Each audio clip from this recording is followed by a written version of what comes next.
Hi, welcome.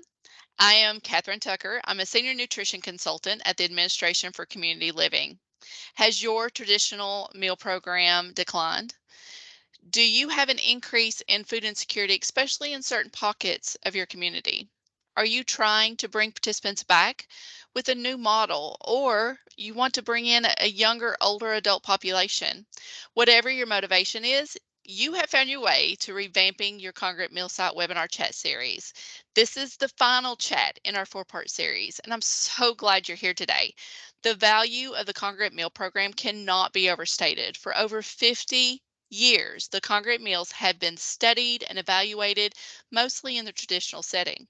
Benefits of these traditional congregate meal programs have been shown to improve health and well-being by helping to decrease depression, improving nutritional intake, and allowing older adults to continue to live independently in their own homes.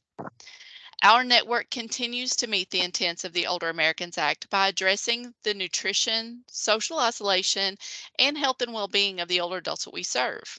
And as older adult population continues to change in their needs and their preferences, many organizations are being creative to find multiple service delivery models.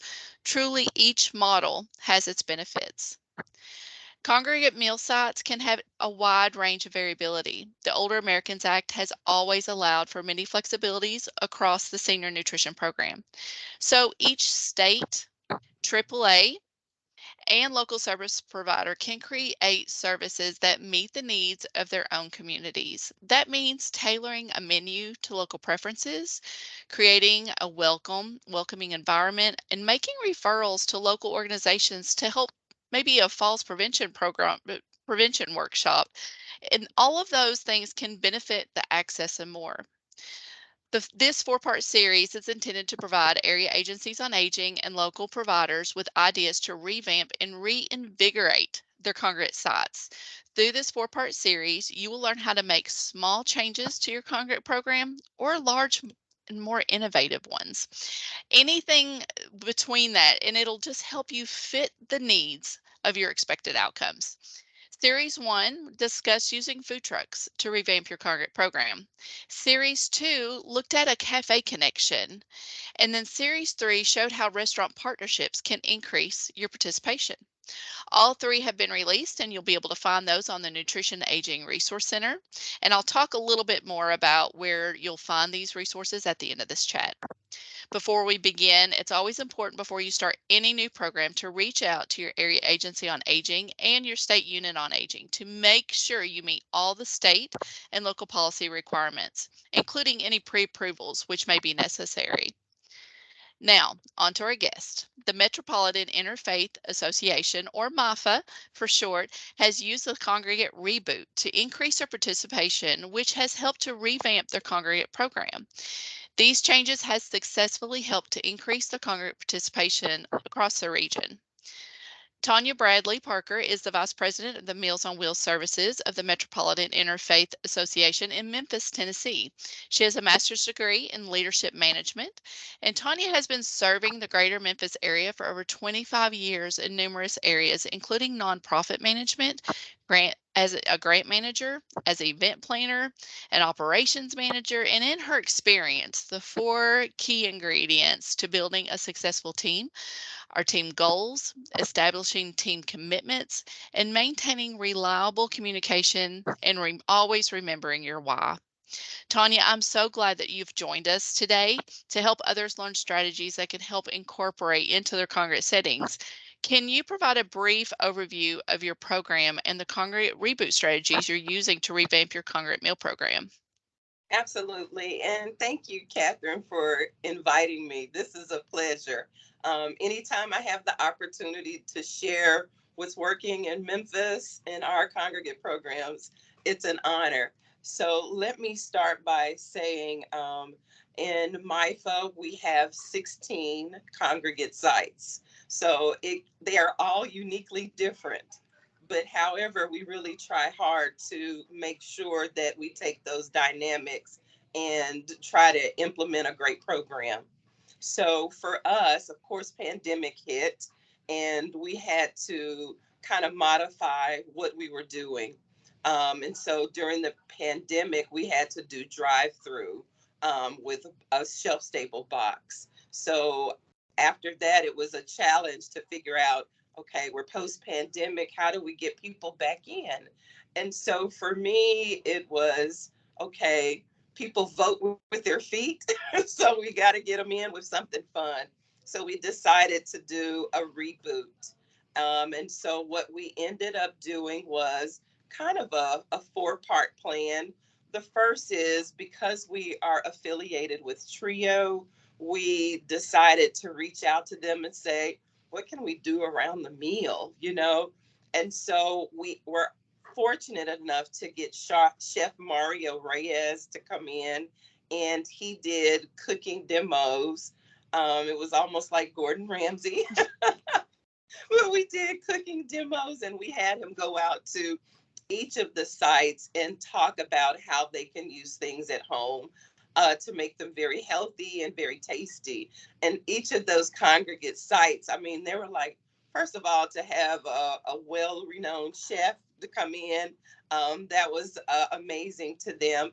And then talking about creative ways to, enhance their palate. That was wonderful.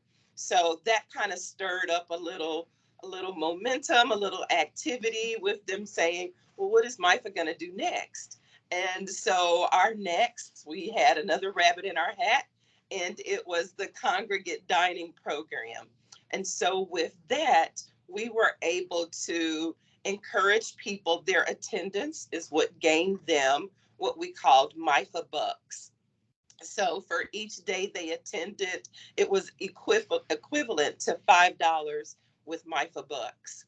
And so over the quarter, then we would do little things to get them excited about knowing how much they had accumulated. Many of them thought at first it was real money, and we had to say, no, it's fake. But however, after the end of the first quarter, for each of the congregate sites, we did pop-up shops. And those pop-up shops ended up becoming things with essentials, still coming out of the pandemic. Many still were needing masks, Lysol, cleaning products, and household items, blankets, socks with the resistant bottom. We did a variety of things. We were preparing for a hot summer. We had some fans. And so we had a variety of things that they could cash in their MIFA bucks for with Wow. the pop-up shop. That's amazing. And with all those ideas, and you mentioned the chef coming, I mean, how did that conversation start? I mean, how did you get a chef to come in? Was that a resource that you didn't know you had? Well, and actually, as we were talking, we always do the menu planning meetings. And I don't know, somehow I was talking about Gordon Ramsay because I am a diehard fan. And I was like, man, it'd be great if you guys could do some type of cooking demo. And they said, our chef loves to do those kind of things. And I was like, you got to be kidding. And so it just kind of went from there. So I encourage people in the network, never be afraid to, ask those crazy questions, because you never know who has a resource. And I've learned that in my many years of nonprofit work, we're always looking for something free, donated, and so for him to donate his time to do that was phenomenal. And it's really great to see how a simple meeting helped you identify a resource that you did not realize that you had that was just there at your fingertips. And I think any organization, just by asking those questions, they can really unleash a wealth of resources that they didn't know they had available. So, what benefits have you seen from using these type of strategies in your congregate program? Well, actually, pre-pandemic, our numbers, we were averaging about 500 per day. And then pandemic, it dropped significantly. And so by doing the chef coming out, doing the pop-up shops, later we did food trucks. We're partnering with an organization called Creative Aging to go into the sites and provide music and things like that. It has helped us to boost our participation. So we're doing a really upward tick in increasing those numbers, and we're right almost back at the 500 mark. So we know that going into FY24, that we are projected to serve even more. So I am looking forward to that.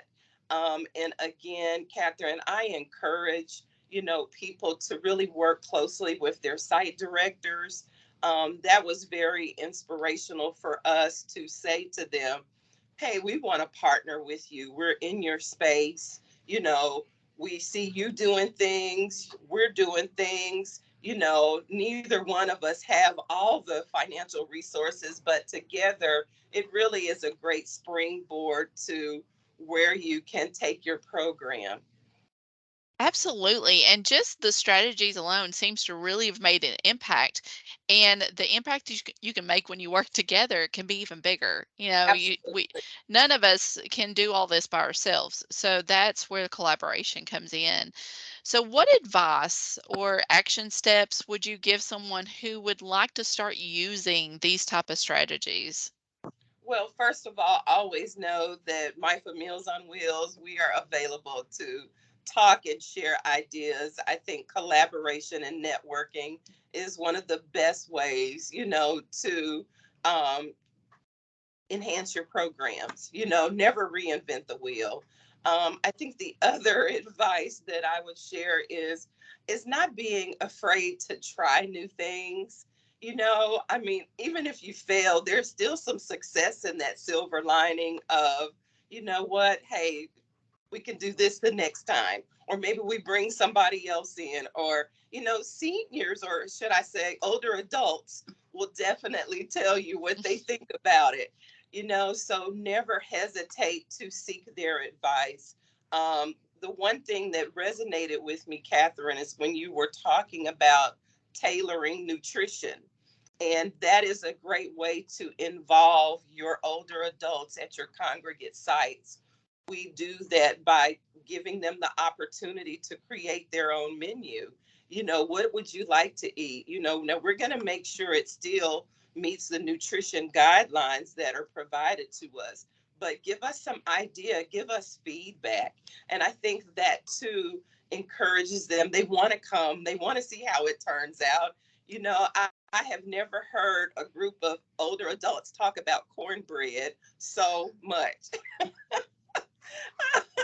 I didn't know there were that many variations to it, but they will let us know when our cornbread is not up to par. So Absolutely. Yeah. them giving their feedback is definitely advice I would encourage people to do.